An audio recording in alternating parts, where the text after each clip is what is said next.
Hello! Hi. Welcome back to Death Before Booze. I'm Sam. I'm Jen. Hi, Jen.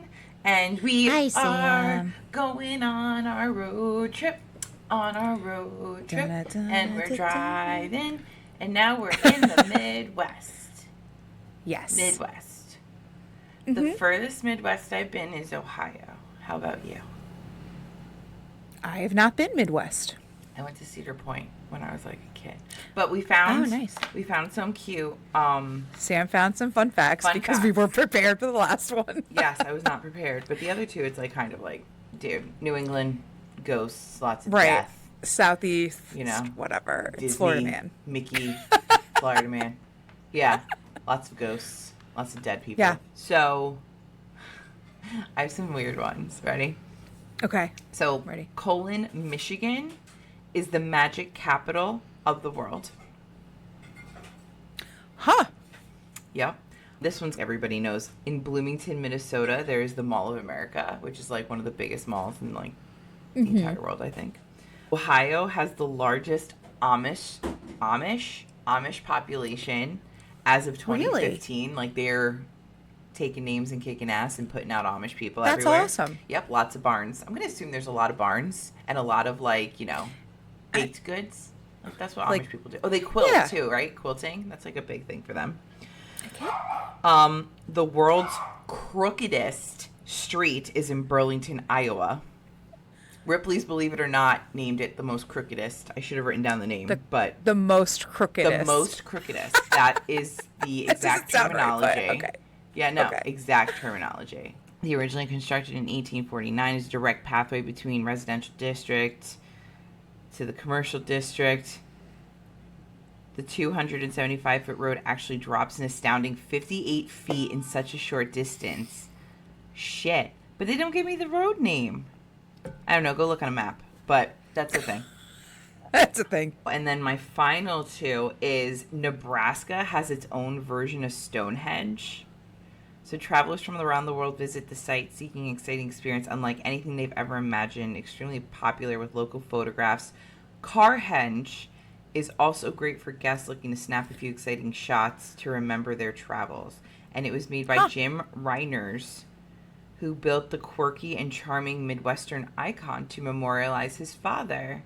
He was a World War II veteran. Huh. I wonder if they're stones or cars.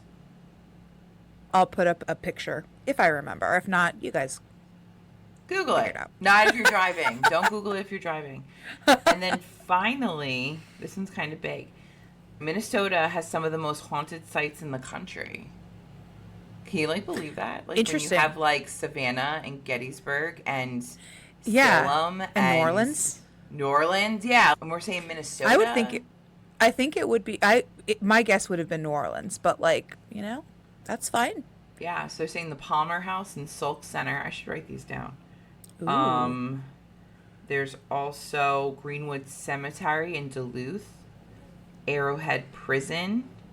That one's probably a good one. Yeah. So those are some fun facts about. I should really. Nice.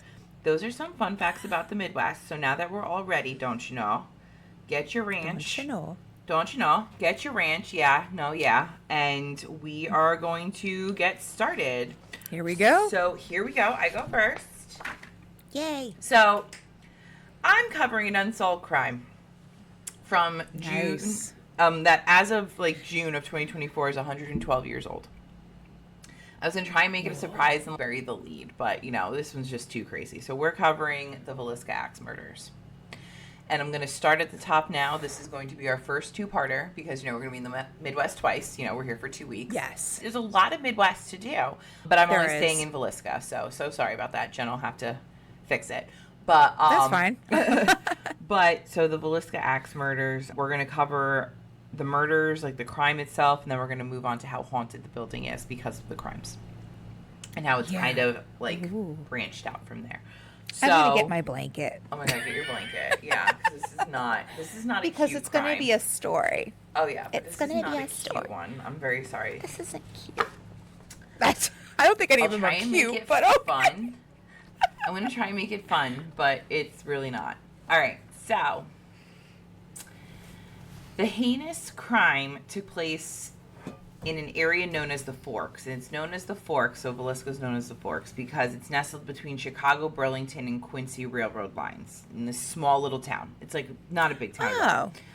Residential construction for the town started in 1868, and the house at 508 East 2nd Street was built for George Loomis. So it's a 600 square foot house, like teeny tiny. Has 2 bedrooms, a parlor, downstairs sewing room, a kitchen, and an outhouse. So you could take a shit. Love that for them. And then after Loomis moved in, he built a barn next to the house, and they turned it into a little farm.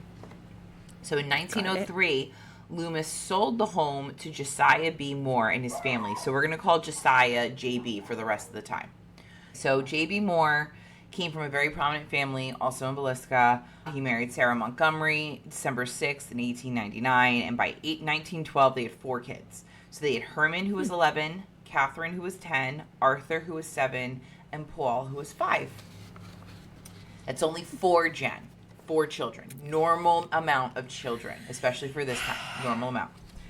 On Sunday... Hold my fucking beer. That's what she's saying. On Sunday, June 9th of 1912, the newly constructed Presbyterian Church in Villisca hosted a special evening children's program that Sarah had helped produce. Super cute. So the Moore family, as well as 2 of Catherine, so the daughter's friends, May and Ina Gertrude Stillinger. They were all hanging out at the Moore house, getting ready to go to this program.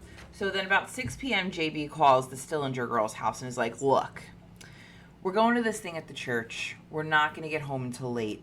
I don't feel comfortable letting the girls walk to their grandmother's house at like 9:30, 10 o'clock at night. It's going to be dark. It's going to be weird. Like, right. Do you guys mind if they just stay here? I know it's a Sunday. I know Monday there's school. Like, I totally get it. But, like, are you guys good if they just stay here and I'll make sure they get home before school? And, you know, the parents were like, yeah, that's fine, you know, because Stillingers were another very prominent family. So the Moores were like, not richy rich, but they were up there. And then the Stillingers had like a beautiful farm on the outskirts of town. So that's why it was going to be like a whole thing to get the girls home. Everything was great, good, grand. They make their way over to the church. The function happens. So amazing. Had a great time. 9:30, everything ends. And, you know, they had to do their Midwestern goodbye where they say goodbye to everybody. They finally get out of the church. Takes about 5 minutes to walk home, and they get home between 9:45 and 10. So, normally, on an everyday basis, Catherine, the daughter, would sleep in that downstairs sewing room. So it's still a sewing room, but they added a cot, like a bedroom. So that was her domain. And then upstairs was the 2 bedrooms were the parents, and then the boys slept in another room. But because she had friends staying over, they put the 2 Stillinger girls in Catherine's bed, and they had a cot up in the boys' room for Catherine to sleep in. Okay, cool. Okay. So sometime after midnight, some human, went into JB and Sarah's room. This human attacked JB first. Then he went after Sarah. Then the murderer moved to the adjacent room where he killed the 4 more children. And then finally went downstairs to the sewing room where he finished the job and killed the Stillinger sisters. Jesus. Each victim had been brutally attacked by the blunt side of an axe. Like, not even like the sharp side. Like The sharp side. Yeah, no. So, after killing everybody initially, so everybody's dead now. Really freaky. The murderer goes back up to the 2nd floor, goes back to JR's body, and continues to hit him for at least another 30 whacks. Like, his face was just blood, brains, and a pillow. That's rage. That's like... That's like, nasty. bro, That's what he's that dead. is. Like, oh my God, take a clonazepam. Don't we have gabapentin? Like, have a drink. What is going on? Like... Anyway, so When he's done with JR, he does this to all the other victims until they're just completely unrecognizable. So they kind of think, all right, he killed them, made sure... The thought process is that he made sure everybody was dead so that nobody could make a sound to wake up the other people in the house. And then to go back and try and cover up who he murdered, he just made them a their pulp. house? Thank you. In their own beds, in their own house. In their house. I wonder who this could be Who could sleeping. these people be? Who could this be? Is it Big Bird? I don't know. Oh my gosh. The president lives here? I don't know. We'll never know because it's a pulp and brains. I don't know. So, yeah, not good. The swings that the murderer took, like that this guy did, were so ferocious that he left gouges in the ceilings and walls around the victim. So, like, I mean, this house isn't huge. It's 600 square foot. So, like, you know, he'd, like, raise the axe over his head and bring it down, and the sharp end of the axe was getting stuck in, like, it's not drywall, plaster, whatever you want to fucking call it. So, there are gouge marks all over this house from where this guy was, like, whacking these people. So gross. Hate it. What the fuck? Yeah. Like, this is, like, intentional, it seems. But... Oh, this was definitely intentional. Whatever it was, I kind of feel like, you know what, I'll get to all the theories. And yeah, sorry. You're fine. You're fine. So, after the murderer was done, he didn't just leave. He hung out. Like, he's like, it's nice, it's quiet here. Let me just chill for a little bit. So he went around and covered all the mirrors and windows in the home. This is like a common thing to do during wakes and funerals because, like, you know, you don't want the spirits to get stuck in the mirrors and, like, haunt you forever. Cool, great, grant. So he went around collecting pieces of the victims' like clothings, like from their drawers. He picked up blankets and sheets that were like readily available, and he covered everything.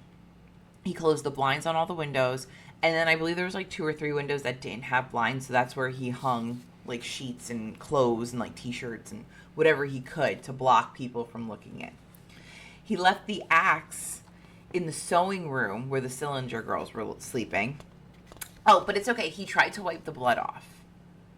Like with his already bloody hands. Thank God he did that. Seriously. He tried. He tried to clean up his mess.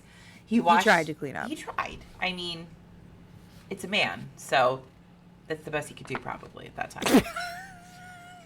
Sorry, boys. I know we have like 3 of you listening. He tried to wipe the blood off. He didn't do a great job. Then he washed his hands in a bucket of water in the kitchen. And he made himself a plate of beans and grabbed like a bunch of bread to munch on. Because, you know, killing people makes you hungry. Do you know that? It makes you hungry. I mean, it makes you hungry. I get it. Suppose. I mean, apparently, the murderer left the house about 5 a.m., they're guessing. He locked the door from behind him with a key he found in the house and exit stage right. Boy. He locks the door. Behind him. Yeah, when he leaves. So, does he leave the key under the mat for someone else to find? Like, oh my God, that's a great question. I don't know. I can look into that. Right? Because where would you put it? And why would you lock the... you know what? Put the key? You know what? We're going to look into it. We'll figure it out. The key? Good question. What I mean, think of. It's just a thought because I'm like, maybe he took it. Maybe he was like, nobody, you know? Yeah, I don't remember anybody being like, oh yeah, the key was like here or there. I know the key came from inside the house. That was proven. Right, that makes sense. But I don't know where maybe he took it with him. I don't think they found it. I don't know. Interesting. Yeah. So about 5 a.m., so about the same time, the neighbor, Mary Peckham, whatever, went out to hang her laundry. Why the fuck you're up at 5 a.m. to hang laundry? Like, that's what you want to do with your morning? Hang your oh my God, Jen, your eye, are you okay? Like, it's twitching. I see it. I'm just thinking about, like, the sun's not even out when I get up. My literal next bullet is just as the sun was rising. Like, the sun's not even out yet to help dry your laundry. Yeah. Why are you awake? All right. If the sun is asleep, I'm asleep. Like, I feel like that should be a thing. Maybe this was just her routine. It's fine. Maybe it's a Midwest hang your laundry thing. Is it because like they're farmers? Could be. I don't know. I feel bad. Like, I'm not making fun of her. I just feel bad. No, it's just So I get it. Yeah, like, I don't think you should have to wake up at 5 a.m. just to like fold laundry. Have some coffee. Yeah. Have some coffee first. Yeah, Folgers. You know? sit out on your porch, drink your coffee, watch the sunrise. That I can get The behind. I best wouldn't be part of doing that. waking up is Folgers in your cup. Perfect. I understand that one. I wouldn't do Yeah. that, but I would understand why someone would find that appealing. I don't. But okay. Right. So, anyway, sorry. We are like totally off track now. So, it's 5 a.m. This bitch is putting out her laundry. And she thinks it's kind of weird because she doesn't see any activity from the Moore's house. So, like, the kids aren't running around trying to do their chores. The dad's not out. Like, the mom's not doing. The lights aren't even on. Like, what the fuck's happening? But she's like, maybe they're just having a lie-in. And first off, why is my neighbor watching me this closely? I take a problem with this. I take umbrage. Like, why are you, like, in my biznatch? Maybe I wanted to sleep in. Maybe I'm having, a morning delight. What the fuck is your problem? Like, back the fuck up. Okay. So now 6 a.m. rolls around. Mary notices the house is still quiet. None of the kids have been out. Chores haven't been done. Chickens haven't been let out. Nobody's going for school. Like, what the fuck is going on? And she's still like, Abner, they're not out yet. What are the boys doing? The chickens, they gotta come outside. I don't understand. Like, Abner. She's ready. She's like, what the fuck? By 7 a.m., this bitch is like, they have to wake up. And goes next door and starts banging on the door. So the horses are restless. The other animals haven't been fed. She's banging on the door, trying to look through the windows. And everything's locked up tight. So she tries to open both of the front and back doors, and they are locked. And I guess in 1912 in Villisca, Iowa, you didn't really lock your doors. I can see that being a thing. But she was, like, appalled. She's like, how dare these people have these locked doors? So she's freaking out because, again, nobody's coming out of this house. No one's answering her. Nosy Nellie needs to know what's happening.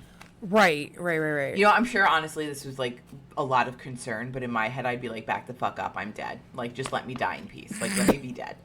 Let me just be dead. So she goes to her own house and calls JB's brother, Ross. She doesn't get the brother, though, and she starts talking to Ross's wife and tells her everything she's witnessing. So now she knows the horses haven't been fed, the kids haven't gotten out of school. So now she's basically tattling on everybody. Can you send Ross over here to, like, check on them? So the wife's like, weird. Definitely weird. Not like my brother-in-law. Okay, I'll get my husband. So then her husband owned, like, a general store. So now she's calling the general store. And now remember, this is, like, phones, like, there's some woman taking the little, like, doohickey out of the hole and putting it in the hole and being like, operation, blah, blah, blah. Okay, I'll connect you. And then moving it to the next one. So this is not, like, an easy, let me dial the number or hit redial. Like, we have to, like, work to get this. So she tries to call the general store multiple times. And unfortunately, Ross is working, so he doesn't answer the phone right away. And she keeps getting the associate who's like, yeah, Ross stepped out. Ross is helping a customer. Ross is taking a shit. So, like, we're getting delayed. There's all these things happening. So she finally gets Ross on the phone and is like, dude, go check on your fucking brother. He's not answering the door. His doors are locked. The windows are covered. The kids didn't feed the chickens. The neighbor's freaking out. Like, get over there. So Ross is like, fine. And he goes to his brother's house. So Mary sees him coming up the street and runs up like, oh my God, Ross, let me tell you everything I saw. Because, like, he didn't already hear it from his wife. Yeah. Right. I already told my husband. I'm going to tell you now. Like, no clue. So he kind of waves her off and is like, all right, go back on your porch. I'm going to come over here. Let me check. And I'm sure he was honestly concerned. Again, this is very abnormal for this family. This is not, right. I'm more putting my spin on how annoyed I'd be if my neighbors were like this because, like, I'm an introvert and just leave me the fuck alone. If I don't feel like coming out for 3 days, I don't feel like coming out for 3 days. Like, if I didn't have rigs, I swear to God, I would never leave my house. So he opens the door with his set of keys. He goes inside and nothing's wrong. Like, he walks into the main room of the house and everything is fine. He doesn't notice the plate with the beans. He doesn't notice anything. He's like, all right, this is weird. So the first bedroom he walks into, obviously, is the sewing room because that's right adjacent to this living room, parlor, whatever we're calling it. Right. So he walks in there, and things aren't really registering because he's like, this is Catherine's room. He can tell there are 2 bodies on the bed.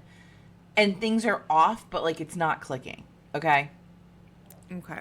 He's staring, and he sees that the sheet is a sheet, not like the sheet for the bed. A different sheet is pulled over the entire bed. He sees 2 bodies, so he knows it's not his niece. And he's looking at it, trying to register, like, one of these things just doesn't belong here. Like, what's wrong with Right. the room? And he finally recognizes there's a lifeless hand hanging out from under the sheet. Then he gets hit with the smell of copper and blood in the air. And Yeah. he's like, holy shit, there's blood splatter. I need to get out of here.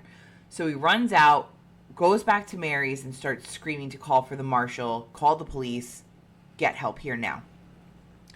And now the Moore's farmhand worker for their property or whatever, the guy who works for JB, arrives as all this is going on. And Ed's like, yo, guy, what's up? Like, what's happening?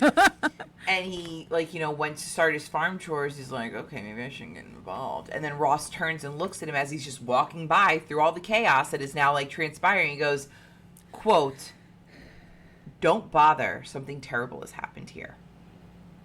Don't bother. Don't bother. Something terrible has happened here. So then Ross tells him what he saw. And Ed's like, I'm going to run to town. Like, literally, on his two legs, Forrest run. He's going to run to town and get help while Mary is trying to call. Because, again, we have to, operator, push this in. Operator, do this. Yes. So he's like, fuck it, I'll be faster. So he runs. The marshal arrives. His name's Henry Horton, and we talk about him a couple times. He goes in, surveils the scene, comes back out, and looks at Ross and goes, someone was murdered in every bed. That's the first thing that this man heard about his brother's family. Someone is dead in every bed. By 8:40, an all-call alert was placed informing every home and every person in Villisca of the murders. Within minutes of this call being placed, the crime scene becomes a full-blown spectacle. There's over 100 people lining up outside the door to walk through this murder scene, this crime scene. So they're walking through the rooms. They're looking at the dead bodies. Some people are poking the dead bodies. They're stepping in the blood. So now it's getting trailed through the house. Some people took pieces of JB's skull as a souvenir. Barf. Like, what makes you think, this is going to be great on my mantle? I cannot wait. Disgusting. So the marshal, Horton, who I just love, and you're going to know why. He actually picks up the murder weapon, the axe from the... Good. That's great. Well, he picks it up, and then he starts going, this is the murder weapon. Do you want to hold it? To, like, people walking through. Don't you want to hold this? This is what killed everybody in this house. So cute. So cute. So happy for them. Then Do your job. Yeah, like, that's not your job. What kind of pick me a fucking sheriff are you? I'm sorry. Like, oh my god, I was here first. Everybody's dead. Look at the axe. Like, I can't. Meanwhile, the family members are like outside, and yeah, like their complete world is crumbling around them, and he's like, "Wait a minute, I got the axe. Check it out. Look what I got." An asshole. Yeah, don't like him. So then a local druggist comes, whose big hobby was photography, and he shows up going, all his equipment under his arms, the wooden box, the little thing. Don't worry, guys, I'm here to take pictures. And for some reason, after letting people come through like it's a fucking zoo exhibit, they're like, we think it's a little ghoulish that you want to take pictures of dead bodies. Maybe we shouldn't. So, like, but the taking one a thing... piece of the skull is fine. That's fine. That's fine. Yeah. That's fine. Excellent. No problem. So, the other thing of the time was that a lot of drugstores sold postcards with crime scenes on them. That was, like, their thing. It was, yeah. We also got to remember, it's 1912. Like, the macabre was, like, really in. Spiritualism was a thing. Like, we were all like, woo, let's look at dead bodies and do whatever we can. Like, fucking And there's weird. not a lot to do, I suppose. No. So, okay. I mean, it's either that or watch grass grow. So, watch your laundry dry on the line at 5 a.m. I mean, it could be anything. That's true. So, the county coroner shows up at 9 a.m. His name's Dr. Lindquist, and he immediately takes control of this scene because he is appalled at what is going on. And he's like, guys, hello, this is not how this works. Cut the shit. So he gets everybody out of the house, and he gets the marshal and the sheriff and the police, and they, like, walk around. So he gets all the information he can, and he urges the sheriff to call the National Guard because they need to get control of this crowd that is determined and growing, and they want to get back in this house. Like, people wanted to go in for, like, 2, 3, 4, 5, turns. And then new people are showing up all the time. And they're like, whoa, this is too much. So by 10:30, the state's armory, which was located in Villisca, thank God, shows up and they finally set up a perimeter. So that's all fine. Now, Lindquist calls what's called a coroner's jury, and this takes forever, and I don't understand why it took forever. Once you secured the scene with the National Guard, I think most of this should have gone a lot faster, but it didn't, and probably because Lindquist was like, you guys are fucking morons. He probably just gave him the third degree in the back room and was like, what kind of fucking idiots are you? You were showing them the axe. They needed to see the axe. I'm missing fucking evidence because of you, but we needed to show everybody the axe. You pick me a fuck. Like, okay.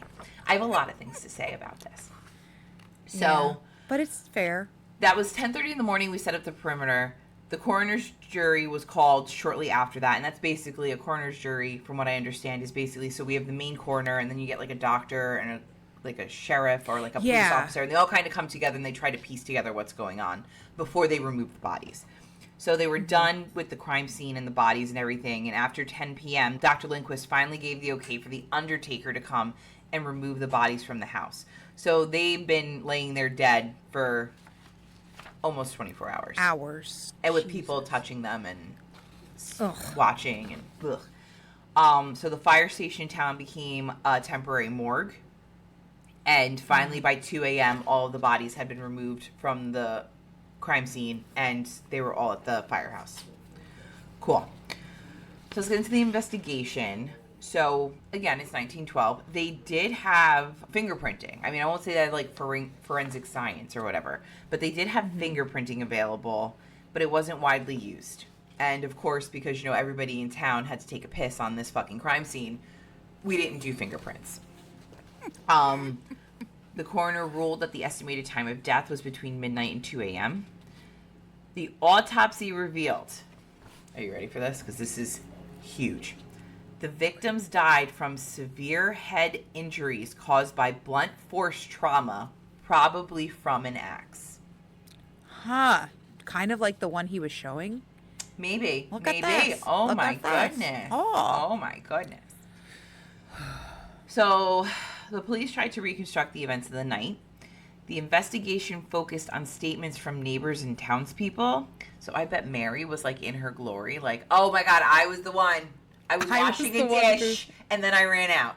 I was washing a dish, I ran out. Dane Cook. Remember Dane Cook? He's very problematic, but his one fucking fuck shoes. Fuck shoes. I'm going out shoeless. Like, that was a big thing for me. They ruled out burglary because JB's wallet was left behind full of cash. Nothing had been taken. Nothing from the house that was of value was taken. Everybody was just murdered. They were just dead. Okay, so this part is the part I've been dreading to talk about because it's really, really hard. But it was also found that the Stillinger girls had both been moved post-mortem, unlike any of the other bodies. So Ina had been turned onto her stomach with her butt in the air. So, like, when you have gas and you, like, lean forward and you're like, like that. Lena's body was also moved. Her underwear had been removed.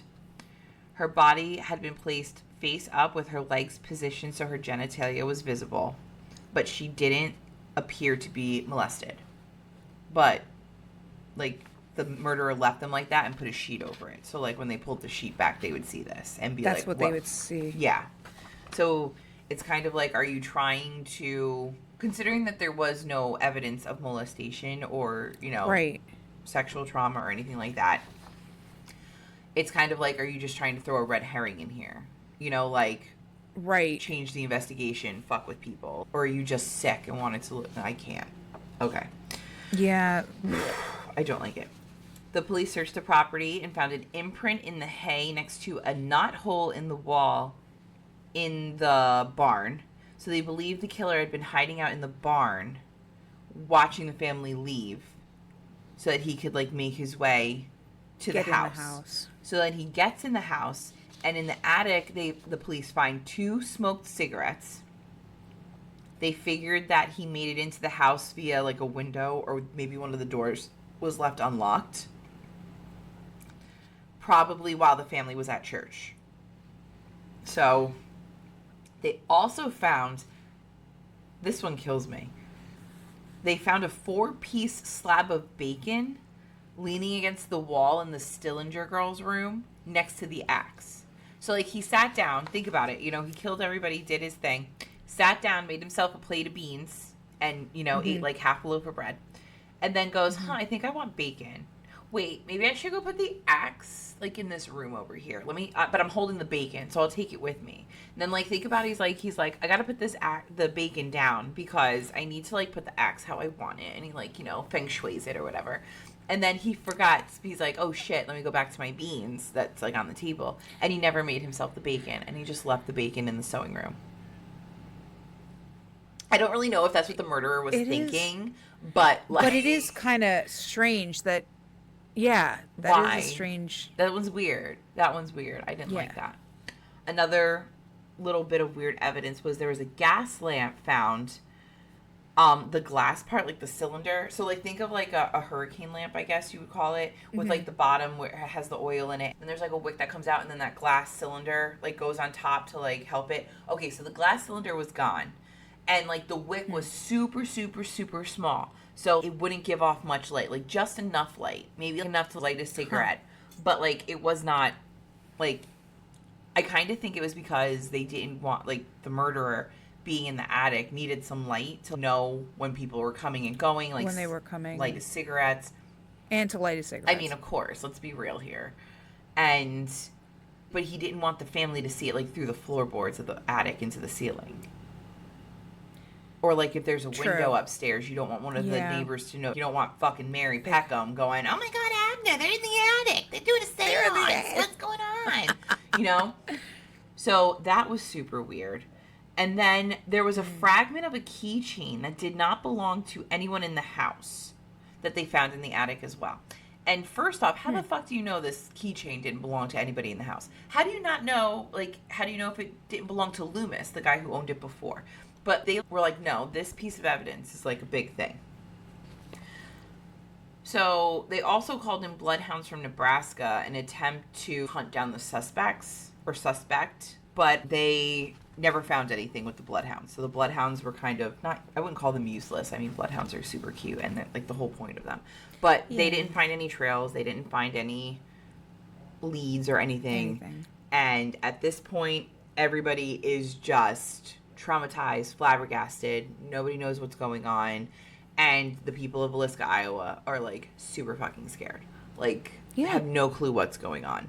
And so next week, we're going to cover the inquest and the suspects. And then hopefully we will have time to cover what it's like there now. Because the house is still open. You can go there. You can stay there. It's a bed and breakfast.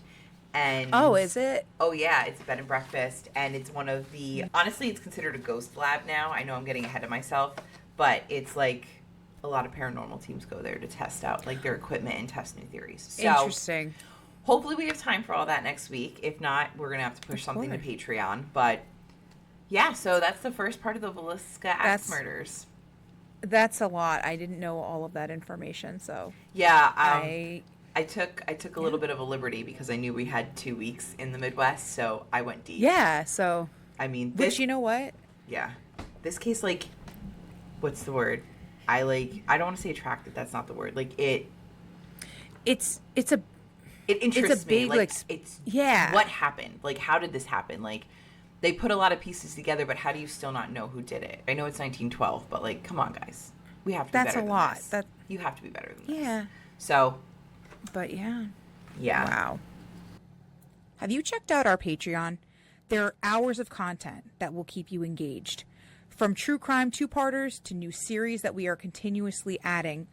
We add more love, so you'll always have more Jenna and Sam. Go to our website, click the Patreon link, and check out all the amazing content. We love and appreciate you, and always stay spooky. So, I also deep dived because this case actually came to us through a Facebook message.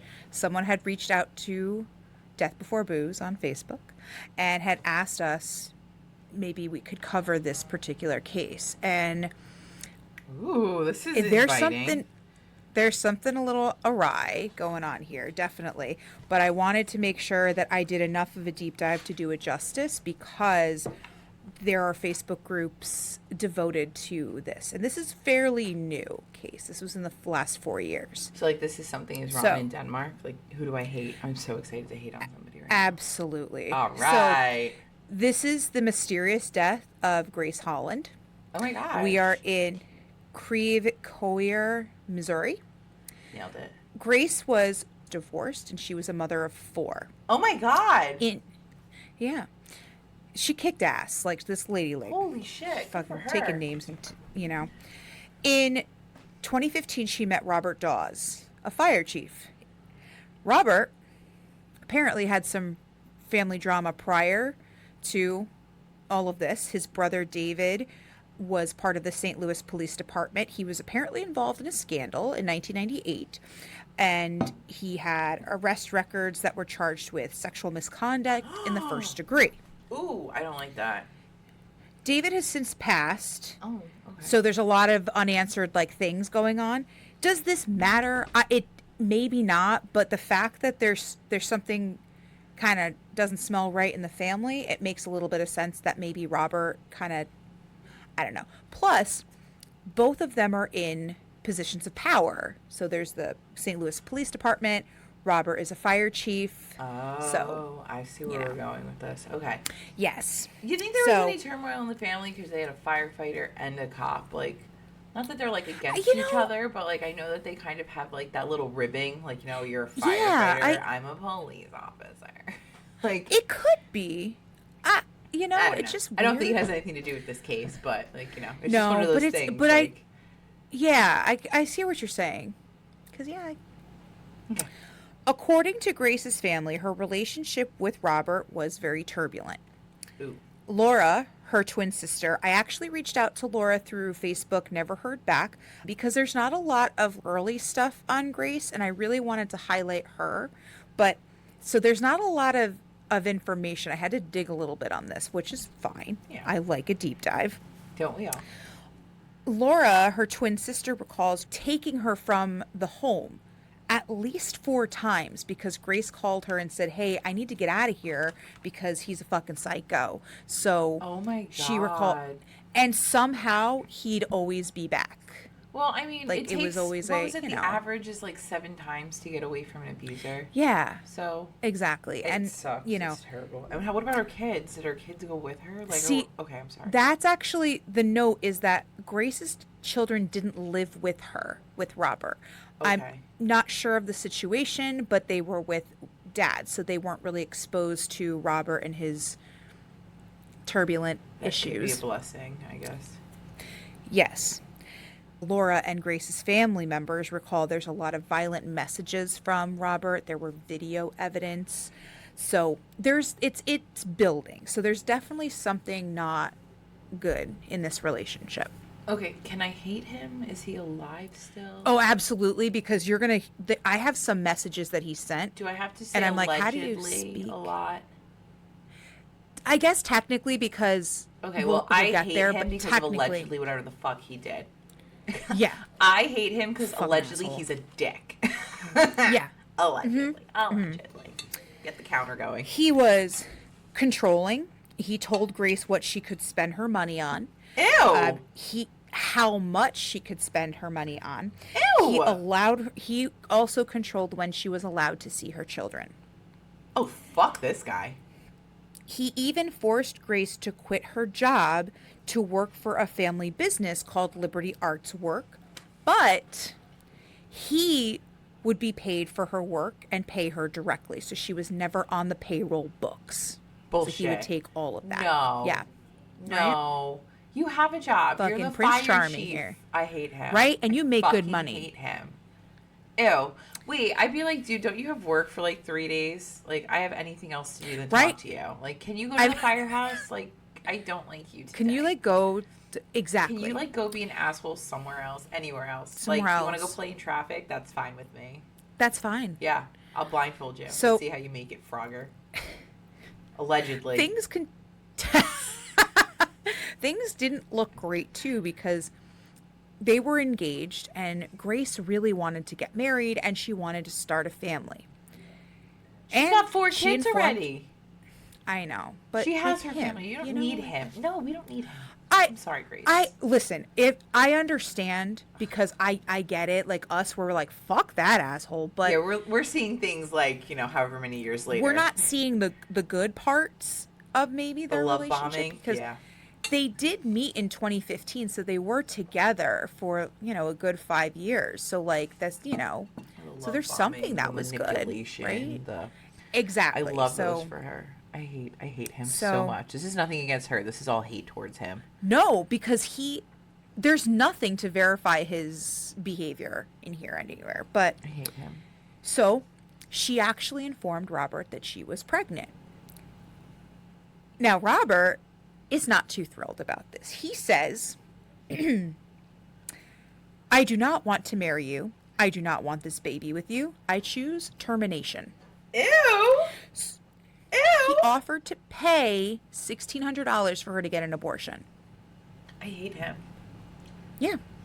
Yeah.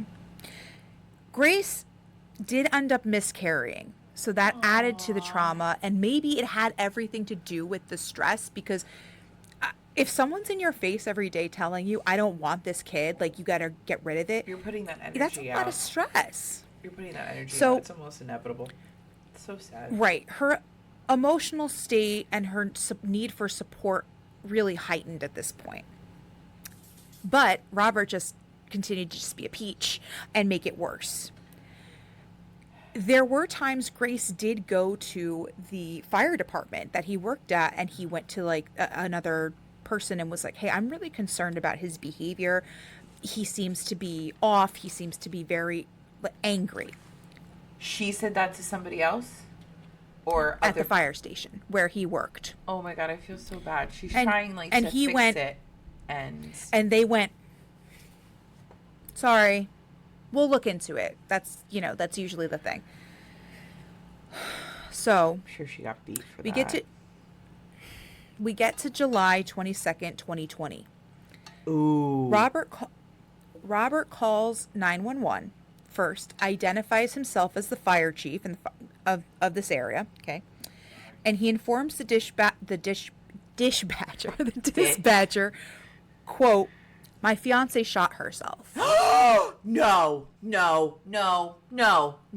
Fuck you. No. She had 4 beautiful children. No. Yep. No. Yep. No. Yeah. No. See, don't like you that. don't even know what I know, and you already go, this is fucked. No. No. That's why I went, I'm going on Go this. deep. We're looking. We're going deep. We're going in. Yeah. Here we go. Yep. So it might be a little bit, stretch, but I wanted to make sure I did her and her family justice on this one. So when the dispatcher asked him further questions, he said, oh, it's a mortal wound. And when they got to the scene, there was no evidence of him even helping. Now, you have to be CPR trained and all kinds of stuff to be in. You are literally in emergency services. Like, how to, Exactly. like, you might not be able to, like, He's like, keep no. her, like, make her live like Yeah. a doctor can, but you can stop the bleeding. You can do tourniquet it. compressions. You can do what you need to do. Something. Well, they get there, and it turns out that it was a head wound. So, okay, maybe there was nothing he could have done, but This is your girlfriend, You are- your fiance. You should still try. you are an emergency first responder. This is your goal, is to save people. So Literally he your just kind of fucking went, job. no, the wound is the wound is mortal. It's fatal. But also the calmness of this call kind of rose a couple of red flags with other people as well, because we always say all the time, we don't know how people are going to handle grief, but for him to be like, hi, I'm the fire chief, my fiance shot herself, and it's a mortal wound. I don't, it just kind of I don't very like matter of him. fact. I'm literally, my lips are going to be bleeding because I'm chewing on them so terribly right now. This fucking dickhead. Sorry. Right? There's no, The police- there is no adjective for this man right now. No. And it gets worse. That's all I can say. Because Okay. the police did arrive 2 hours later. Okay? What's the fucking point of 911? I'm sorry. Because he fucking said, oh, it's mortal. They went, you know what? We'll take our time. Gotta help Granny get her What? fucking cat out of the tree. Like, I'm sure the dispatcher was like, hey, get over there. And they're like, eh. So when they got there, Robert informed them that she shot herself in front of him. However, he doesn't have any blood on his clothes or anything like that. And if someone just took their own life in front of you, wouldn't you be a little bit more, I don't know, panicked? You know what I'm saying? I would be out of my fucking mind. Right? And after Someone would 2 have to hold hours, me I would be back. calling every single fucking number I could find on Google. The firehouse, the ambulance people, the hospital Yeah. directly. I'd be Come calling get the here. medical examiner, the police, every cop I knew who might know a cop there. I'd be calling all their cell phone numbers. I like 2 Yeah. fucking hours. 2 fucking hours. And Especially if you have connections. and this you know? is your like, yeah, I'm talking about me as Sam, who's like in sales and knows no right. one. But if you have If you you're have the connections, fire chief, I'd be like, this is unacceptable. I am the chief. I have to get to a call within so many minutes. Where the fuck are you? Exactly. Like, where's the standard? What, because it's me, you think you can fuck around? Like, oh my God. And the fact that he's so, I'm so sorry. Yeah. I'm out of my mind right now. Now, the police officers that were there could not successfully identify entry versus exit wound. So, all right. Did it like really, I'm so They sorry. Did it also- like leave a huge like gaping wound? Is that why? Was it like, you know what I'm saying? Like sometimes like when you get shot with You certain know what? caliber guns, like it like takes a lot out. I'm so sorry. You think that's why? We're going to kind of get Okay. to that because the way that it happened is a little also off.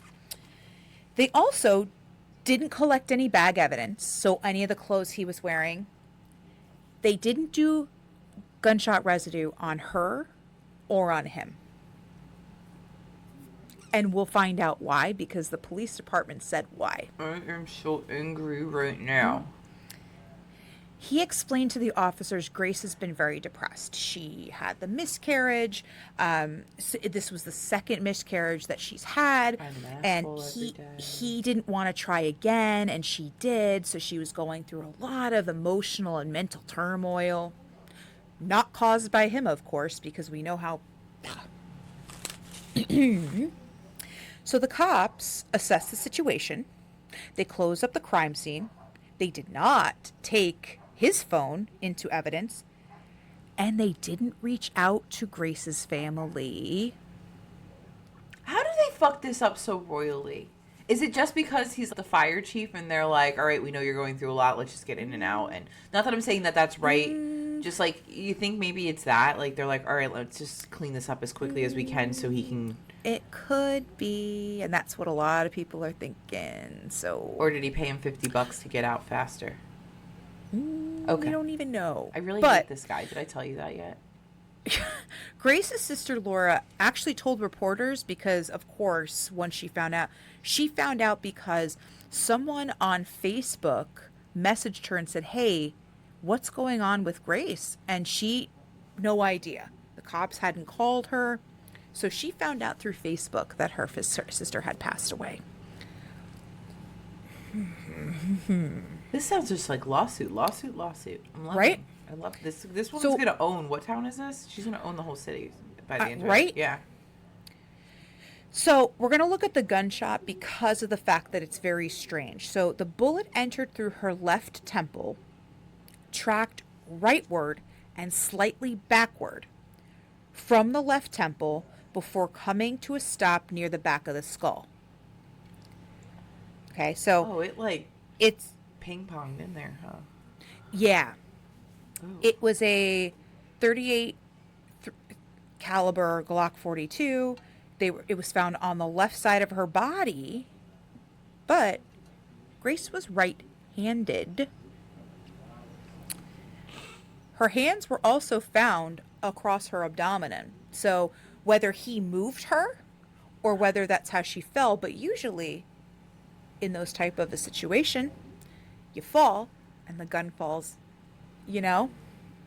I'm not a crime scene expert, but This I just play this one on has TV. has the smell of something's rotten here. The whole left And hand I also and right-handed is I looked that would have been it. Yes, I looked at some of the message boards because after they did an article on this on one of the news articles, someone FL Dad 156 said he was formerly in law enforcement, and he commented, quote, if one is right-handed but allegedly fires the gun with the left hand to the left side, the bullet path should be either straight across or slightly forward. To get a path that goes backwards would mean the left arm and wrist would have to be awkwardly bent. Yeah. For the left side, I bet he's right-handed too. He put it there, Right. and because he was coming straight forward, yeah, I'm sorry. It's- I'm getting it- ahead it- of that's myself why in your case. But that's why yeah. it kind of bounced around, is because you think to yourself, if now again, there are cases where people do take their own life, but why would you do it with your opposite hand? But if you do, it would go straight across. It wouldn't go back, because why would, And that's even, and I'm not saying, I'm thinking about this from like a me standpoint again. Like, my left hand, obviously not my dominant hand, but the kickback, the ricochet from the gun, like, you would have to like seriously hold it there. I'm sure you're upset. Yeah. Like, I don't see that really working out. No. Especially with your And if you non-dominant did- hand. If you did do it with your non-dominant, it would be kind of like you'd have to hold it in your hand, but it had to be... You'd have to be like this. Yeah. And that's not... Yeah, if I'm... Yeah. Now, No. despite all of this, the death was ruled a suicide. What the fuck is wrong? What do we pay? Like, what are our tax dollars fucking paying for, people? I'm Thank you. sorry. Thank you. I'm sorry. I get After so her mad. death, Robert had zero communication with the family. He didn't contact them for anything. He didn't even help to plan the funeral. He just was like, bye. Took off, sold his house, goodbye. All right. I'm gonna go back to biting my A lip.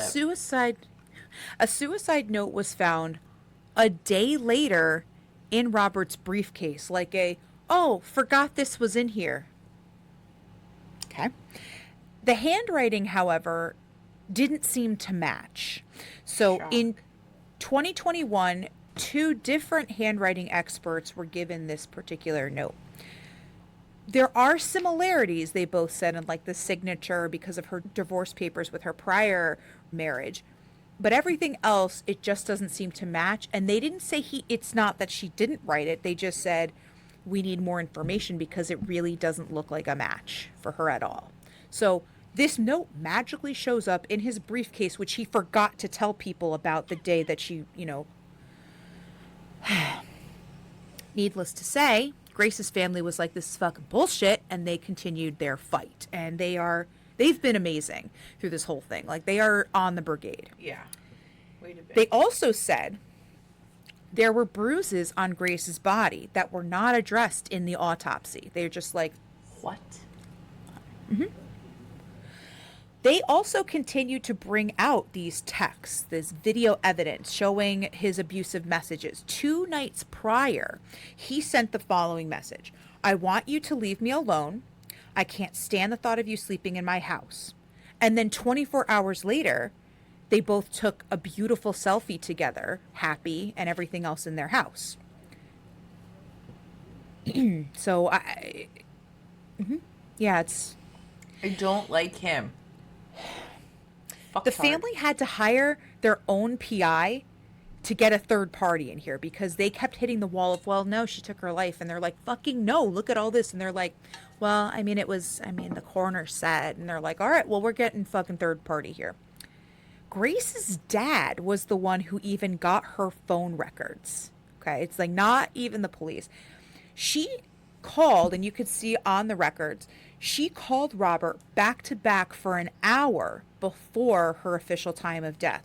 And he's like, well, Robert says he's home with her. Why would you call someone back to back If they're they're in the same house? Exactly. Plus, the family knew, as well as everybody else, that he was having multiple affairs because, You just... Now, the police... This is also going to make your jaw drop, because this made me go, what? The police called Robert, and they were like, hey, when you get a chance, could you come down for an interview? We're going to, like, look at your phone and stuff. Because Grace's family is a, quote, difficult family to deal with. I'm sorry? Pardon? I'm a difficult family? You haven't seen a difficult family. Oh, like, honey. Oh, honey. But give him a heads up. Hey, when you get a chance, could you just, like, come down and, like, whose gun was it? It was hers. She had because the gun registered to her. Okay. Yes, but it was in the house. So then we're going to get to that part, because I'm so angry. Now we think to ourselves, well, okay. Even in a case of taking your own life, they do gunshot residue. So why, Jen? Why didn't they do it here? Well, I'll tell you why. Okay, I'll tell you why. I need to know. They interviewed the chief of police, and he said, quote, gunshot residue tests are inaccurate, and they didn't check DNA on the gun because he had access to her gun, so they were going to find his DNA on it. So what's the point? Okay. They're inaccurate. They're inaccurate, Sam. So, wait, they're accurate in every other case. Except for this one. Except for this one. Yeah. So yeah, were we okay, wait. I have questions. I have so many questions. Okay. So like wait a minute. So were they like performing a polygraph on a dead body? Like, is that what the inaccuracy was gonna be? Because I really think if you like put the shit on her fucking hands and there's no gun residue, it means she didn't fire a fucking gun. So how inaccurate could it like fucking be? I hate that. We turn into like really like annoying girl voice when we're annoyed. I am so upset. Oh my god! If you haven't figured that out in 43 episodes, I'm so angry. I'm so angry. They interviewed the police guy. He said, they're not accurate. Okay, so according to the chief of police in Crev Coyer, they stopped carrying gunshot residue cases because they're not reliable.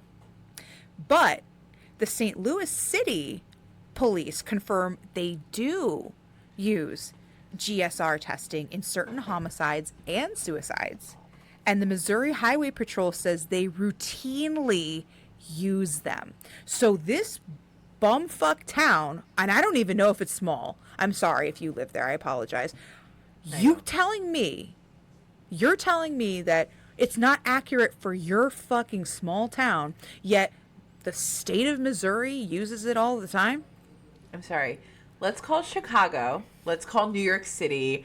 Let's call, Orlando. Let's call the Bay Area. Let's call like these major fucking cities that have like actual populations of smart people and be like, yo, guy, do you guys still check for gunshot residue? Because this little bumfuck town told me it's not a thing anymore.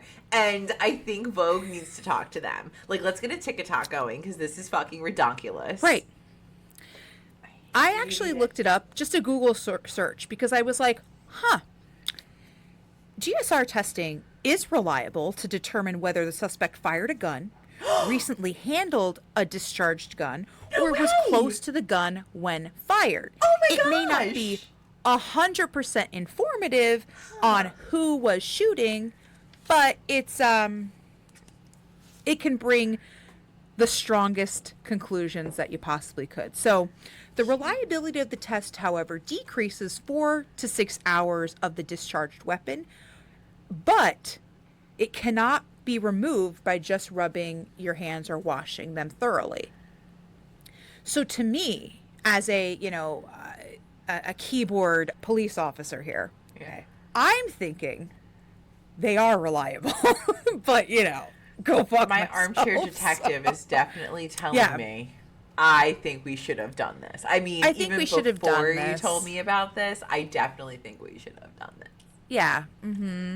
So So then because of course this was during News 4 in the area did an interview with him. They also did interviews with another police chief in LA just to kind of, get Oh his my get his take on it. What? We're calling a major metropolitan area to see if they actually use the technology that has been developed to figure out crimes and murders. Oh my god! What a thought! So fun. The police department denies that they were covering anything up for him. Yeah. Well. And the chief even stated, I mean, I wouldn't be opposed to having someone else look at the case, but we need to have reasons to show what mistakes were made. You didn't check for gunshot residue. I gave you 4 mistakes, and one of them was not gunshot residue. So, also he said, wanting out of a marriage is not motivation to be killed. Does he watch Snaps? There's a whole fucking show created basically on that. People have killed for less. So I don't know what you're thinking. Klondike bar some days. Where's his motivation? That's not enough. Are you sure? Because have you looked at any of the fucking ID Discovery have you seen Scorned?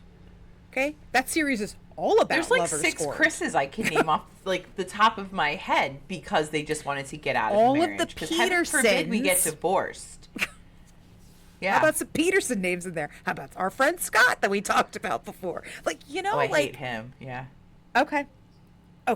Backing up or coming forward. So Robert did come in for his interview to just chat. His the phone interview, was broken, wasn't it? The footage was lost, so you were close. The chief of police said it was an error on the recording system. Okay. All right. But bring him in again. Comedy of errors at this point then. Right?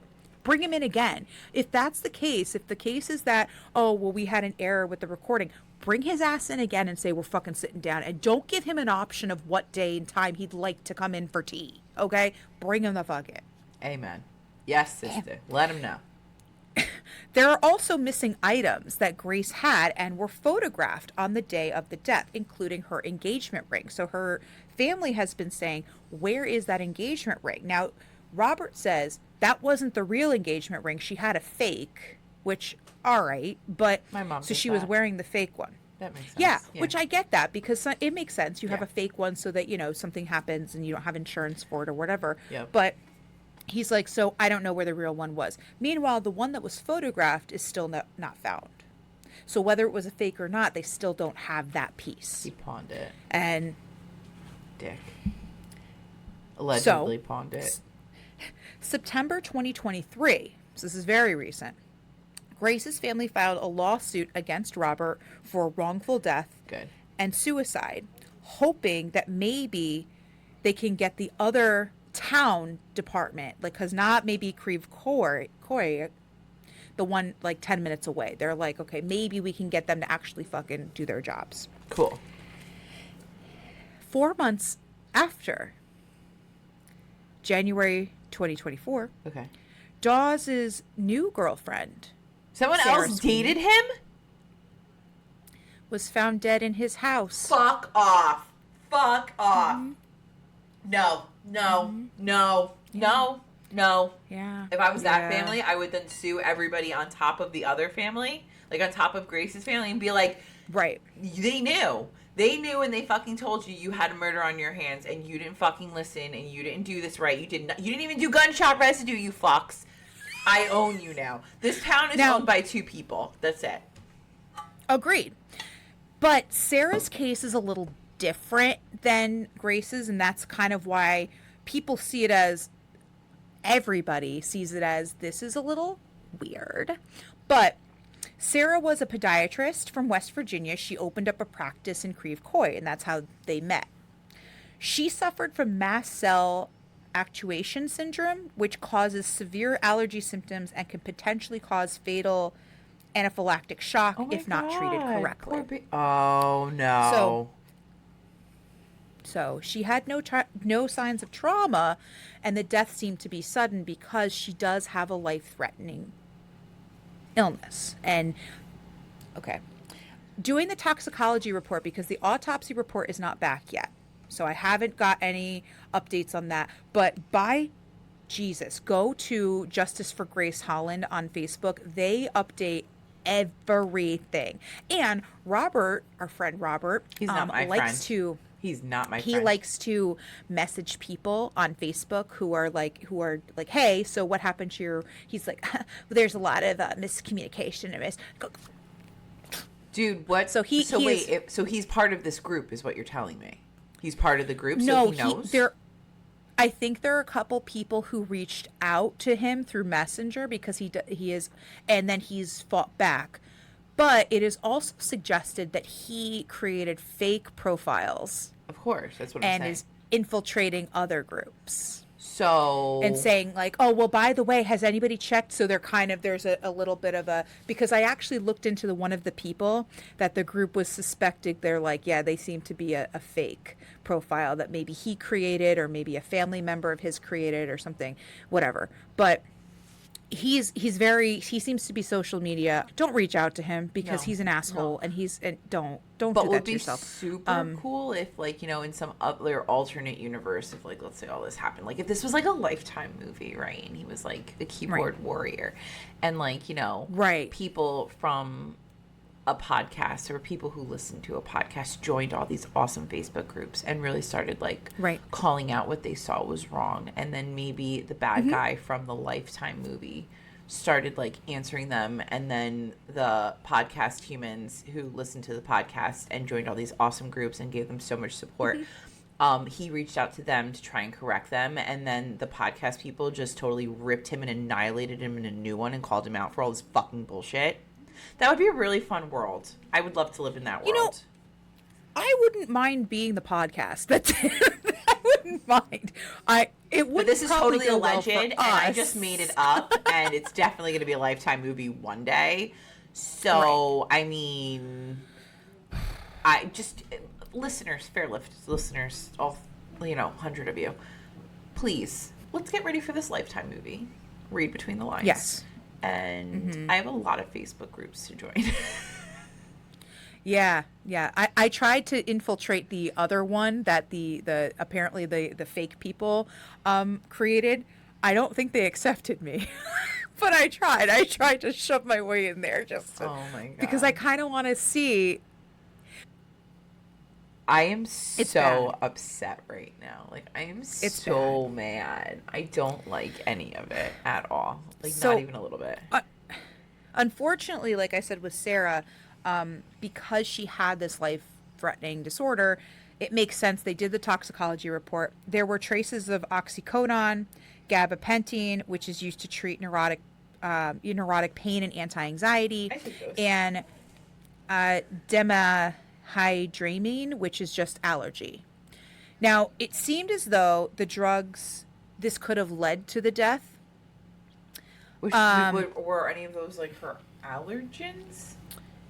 Those were pills that she seemed to be taking. Like, she seemed to be taking all of those. Like, so it maybe just regularly. seems like she took a little too much, which as a podiatrist, I mean, again, as a doctor, as someone who has suffered with that type of a disease for so long, That was going to be my you next know what's question. fatal Like, and what's not. How long did she have It was this? since she was young. So, like, it's not like If you were starting to have a moment or a episode, you would know, like, okay, Right. I'm an EpiPen, I need to dial 911, I need to do. exactly. Like, you would know, she like, constantly carried an EpiPen and everything else. So she was very and no like, epinephrine it's not like she- was administered. There was nothing of that sort on no, the toxicology. nothing like that was in her toxicology. No. I hate They're still everything about awaiting the this. autopsy. Right now the cause of death is undetermined, which is weird because if they're trying to pull the whole, well, she had a lot of fatal drugs in her system, why not put it in their report as overdose or like something like that, but it's undetermined. So it almost seems like the people holding on to her case are also reading between the lines and going, well, wait a minute, this is the second girl. Yeah. And also, she is someone who had this disorder, I mean, so she knows how to take care of herself. So but one what was day on she just Oxys for? takes. Like, I'm not blaming her. I This think is not it was me for victim pain. blaming. No, I think it was. I think she was prescribed it for pain. Because of her Also, disorder. because she was. Okay. Yes. So it was So- a couple pain medications that she was prescribed that she took. I mean, So I'm not obviously a toxicologist. I know nothing about this, but I feel like, it builds up. Like these things build up when your gabapentin builds up. Oxys Right. start to build up. Like you can see like how long someone's been taking them. Like if it's a regular, Right. like, if Exactly. it's like my vitamin D vitamin, like if I'm taking it every day, like you can see like, okay, vitamin D, vitamin D, vitamin It's in D. there. It's there. So if it's the same dose that she took every day all the time, why would I automatically be like, okay, it's an overdose? Like your body That's true. not, I don't want to say gets used to, but like, your body, No, like, but I see what you're saying, because a lot of people were just kind of like, why is it undetermined? Well, you make a good point. Is like, well, we have to determine the amounts. Also, was it, like everybody's did she so have? different. Like, I take what I take every day. What do I even take? I don't even know. But like, if you did a toxicology on me, you would see my, like, my mood stabilizer, my millions of vitamins that I have to take. You would see, back in the day, you would see my gabapentin. You would see, Right. Zoloft or whatever. Like, you would see, like, okay, she has this much in, so obviously she's been on it for this long. Like, you would be able to see that. And my body is Right. different than your body. So my dosage of, let's say, Zoloft would be different than yours. So, like, what I would take, because I was on it for, the reason I'm saying Zoloft is because that's the drug I remember a name for, honestly.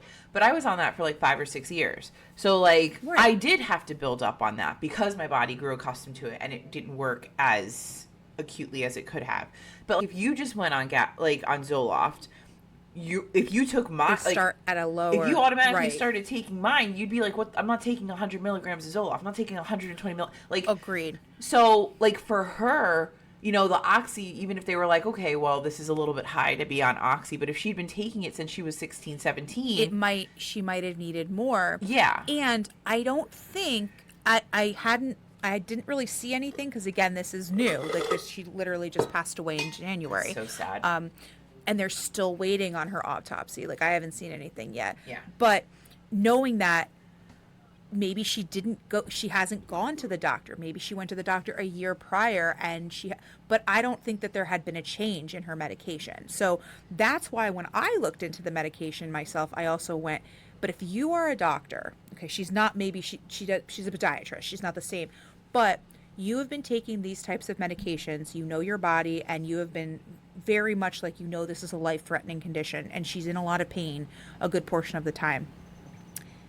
You know what is too much versus not, because you're fully aware. So that gave me a little bit of a spark. Now, some people are going to say, well, it was a life-threatening, but isn't it kind of strange that two people he's in a relationship with Yes. end up in his home Yes. dead? And that's also why people now are going, well, wait a minute. So Well, I'm very this was had it's a good thing Yeah. in Grace's case, because now people are taking it more seriously. And Sarah's family, it actually turned out Sarah's family was disconnected from her also for a while, because she told them when she started dating Robert about the possible involvement he had with Grace's death. So her family felt incredibly uncomfortable with that. Oh, yeah. And we're like, this is too much. I think you need to get out. I And can she just fix stopped him. talking to It's them. okay.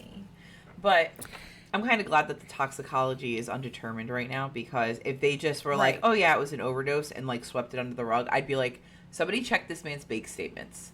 Where the fuck is he getting all Right. this money to pay people off? Like, that would be my very Right. first I thought. think also she's allegedly a different. allegedly paying people Yes. off. Allegedly. This is also happening in the other town, like 10 minutes away. They're the ones taking on this case. So I think that they're seeing what's going on over there, and they're like, well, we're doing all the right things, because We don't want to be when another something like bum this fuck happens, town who doesn't do gunshot residue because it's not accurate. it's not. It also is interesting, because when I looked into a little bit more, because everybody wants to say, okay, face value, it was her disorder. It seemed she was a little uncomfortable with Robert as well. Ooh. She had emailed a friend, I think a month prior to this or something. I've been homeless. I had to move in with my boyfriend, the murderer, quote unquote, she said. which was scary at times. I've lost every penny and closed out my savings account.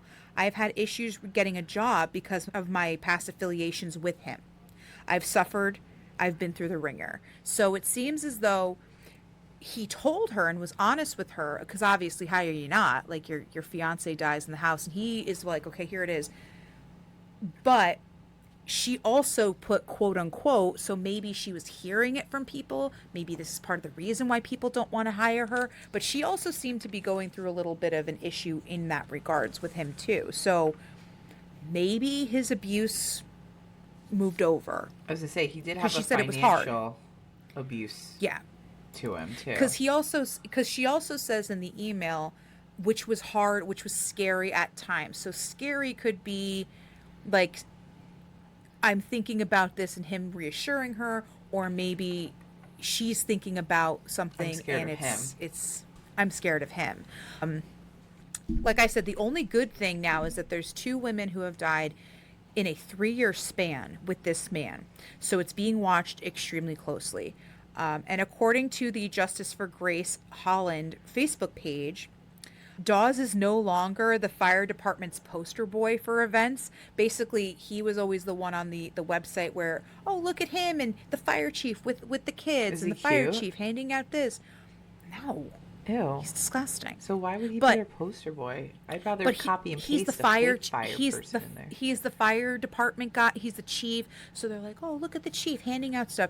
But they've taken all his pictures down. However, he still has a job. So this was number one thing for me, because I'm like, okay, if there's some kind of thing going on here, I, as a, superior of him, would be like, yeah, you got to take a leave or something. Like, we can't, like, yeah. But that hasn't happened. Rude. Like, Sarah's death is still considered undetermined, but now Grace's case is moved to suspicious. And it has remained active, so it is no longer a closed case. Good. Okay. So it got thankfully. reopened. That's amazing. Good job, people. At this point, no actions have been taken. I haven't seen anything new other than what came out from Sarah's passing. But realistically, we can only really hope that because of this, we'll keep a watch and eye on the Facebook groups and the autopsies and stuff and see, and maybe things happen. But I did want to throw this out there as the last thing for here, is that the domestic violence hotline is 800-799-7233. Their website is hotline.org. And at any point, you can click the X button, or if the person is near, you can hit escape twice. It closes out the browser for you. So this is just something, because I don't know what Sarah was going through, but it seems as though it was very similar to something that Grace was, because again, if it looks like a duck, chances are the pattern's going to continue. An asshole. So nobody deserves to be in these type of situations. You are not alone. Definitely seek help. And if a family member or a friend is telling you, hey, I'm concerned, it's not because they don't love you. It's because they don't smell something right. So definitely, seek help, because this is one instance with domestic violence, but there are so many. But I hope that, I really am, I'm going to continue to look through and keep my eyes on this, because this definitely, once I started poking in a little bit, was like, yeah, something's not right here. No. Something's not right. And a lot of people think it's because of the fact that he is the fire chief, that they're just like, because of his job, they're like, well, whatever, just he wouldn't fine. Do that. He's the fire chief. Yeah. He saves people. He doesn't hurt people. And perhaps Sarah's death is completely just normal, but the fact that 2 women dating him in his home, now they're looking into both. They've reopened Grace's case, thankfully, so we're hoping that we can get some eyes on that for them. So, but thank you for you guys reaching out to us about it, because as I mentioned to them, because when I did respond back with the case, we're just a small podcast, but if we could get some extra eyes and ears on this, maybe we could even get some pressure. So, you know what? Yeah. Check on the police department. Keep pushing them a little bit. You know what? Be the difficult family. Like, be that difficult family. Yes, that's what I was going to say. What I learned today is be the difficult family. be that difficult family Make because them shit work. gets done. Like that's what needs to happen. Be the greasy wheel, or be the wheel that needs grease. Whatever, however you say that. Yeah. And I just want to Squeaky, piggyback super quick for like 30 seconds on what you're talking about domestic Sure. violence. A lot of times, an abuser will try and isolate you from your family, your friends. And after a period of time, you feel no one's going to care about you anymore and no one's going to help you. They still love you. They will still come help you in a heartbeat. Reach out. Like, if you don't feel comfortable or safe, doing whatever online and going to the domestic, that's very absolutely a valid thing. Like, hey, I don't want it in my thing. Understood that. Text your friends. Text your family. Even if it's like a cousin who like you haven't spoken to in 6 years because of your abuser. Text them. They will be there. They will help you, or they will get someone to help you. Like, you're not alone. Exactly. Always remember that. Yes. Right. Okay. That's all I wanted to say. But wow, what an episode, Grace, Sarah. I'm so sorry if you hear this in like, the other plane. Sorry this happened to you. I'm sorry you went through all this.